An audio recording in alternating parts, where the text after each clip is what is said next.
non-functional at this point. You remember you guys took down Can you hear that tree for the HOA and there's still a good portion of that tree kind of sticking up, and you had mentioned you're going to be able to come back down there and trim that stump down a little lower as it's coming up 3 to 4 feet. I guess you guys have not made it out there yet, so the homeowner 3 to 4 feet. Kind of complaining that the house is for sale. So because it's the HOA, I got the complaint. So anyway. Anywho. Are you going to cut it and then haul it off? Yes, ma'am. In that car? We're doing a job right here, so I'm just gonna bring it to that job for now. Okay, I'm just checking. But we do work out of the car a little more than we should. It's a whole lot easier. We're from Marion, so it's a whole lot easier than driving a truck all the way up here. Yeah, I would agree in some respects.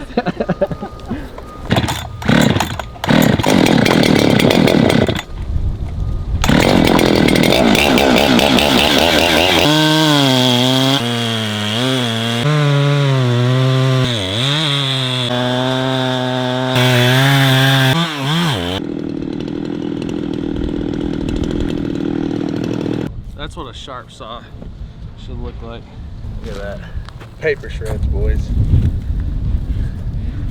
Kind of want to load that chunk into the, into the trunk now. Look at this tree stump up in there. They're complaining because it's 4 foot tall. You know.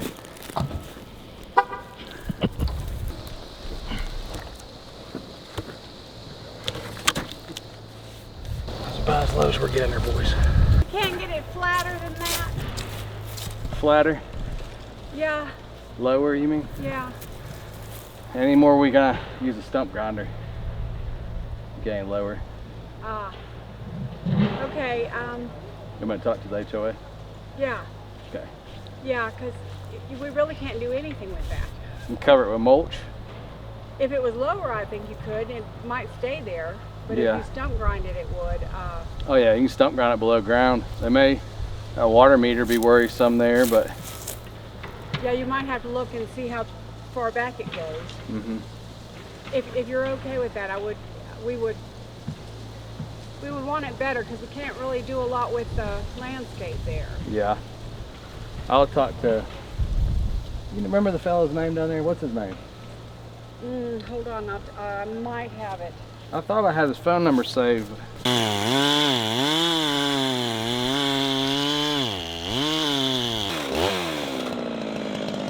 I'm not cutting that motherfucker any lower.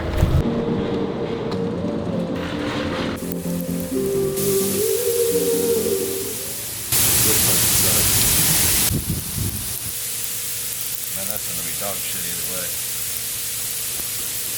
Look out of here. It does, but it kind of kitty corners from. I told him that this wasn't hooked up to the sewer, and he argued with me. That's the sewer drain. So we gotta count them and mark them. Let them come up here and look at them.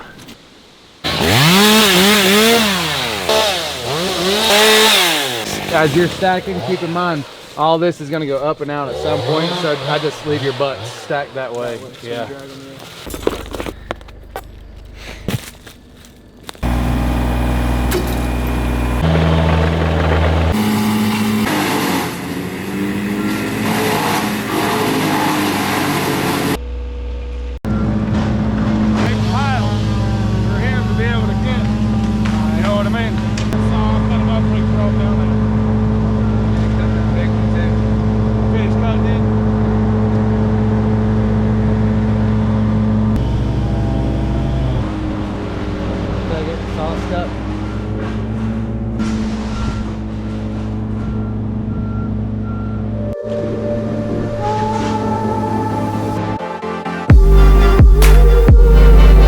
Check his bullshit out.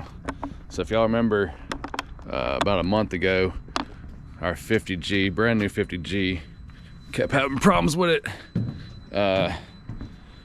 The regen process not wanting to work. I know y'all hear that. So we spent $2,800 at James River for them to force it through a regen and tell us that someone went into the screen and turned the regen off, which we knew wasn't true. none of my guys would have went in there and done anything like that. And I told them then, I said, I don't think that that's what the problem is. I don't think that's the solution. Well, they said, well, if it ain't, then we'll make it right. Well, I've already went through this process with my 210 with them and spent $46,000 for them to continue fucking with the regen stuff, and not doing that again. So we've put 6 hours on it since we got it back from them, and now the machine completely will not work. And that's kind of quality service that you get at James River consistently. I've had cylinders repacked from them, and literally by the time it got back to the job, was leaking again. Had them throw parts on chippers multiple times after I told them those parts weren't the problem.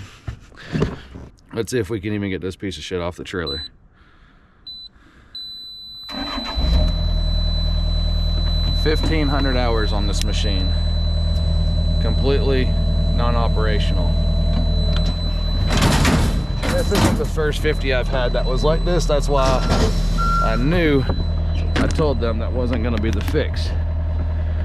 They just throw a bunch of parts at these things until they find whatever part's broken, because they're parts changers and not mechanics. Same thing with my brand new 130 back there. I'll show y'all later. Y'all might have seen in some of my other videos. If you notice it, the thumb is just miserably fucking slow. You can't do any kind of clearing with it. The thumb's so slow. I've had them out 4 different times. Told me all 4 times before they came, oh yeah, we can fix that. We just turn it up. Every time they get there, they tell me they can't make it no faster. This is our 10th year in business. All we've ever had is John Deere equipment. That's all we still have. But after a few months, we won't have any more John Deere equipment. We'll start selling every single one of these pieces off and replacing them with cats. Because if this stuff is down and ain't making you money and it's still got a payment, paying guys to be on the job, waiting for this fucking thing to regen multiple times a day, it's just a big chunk of trash. 1100 D-rate. See if we can force this into a regen.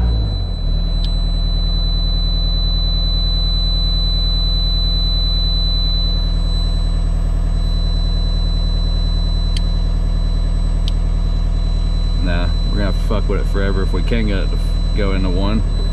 Probably won't be able to. Probably have to go into the computer and force it into one. And I'm sure at this point the canister's probably clogged up.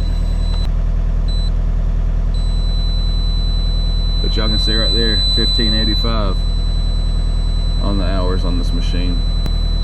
Completely non-functional at this point. It'll shut off in a couple minutes because of the D-rate. All right, an hour later, after talking with the actually the sales rep, because you can't even get any of the service guys to deal with anything at John Deere, we've got this thing forced into regen. 1:33 it started. Let's see how long this takes.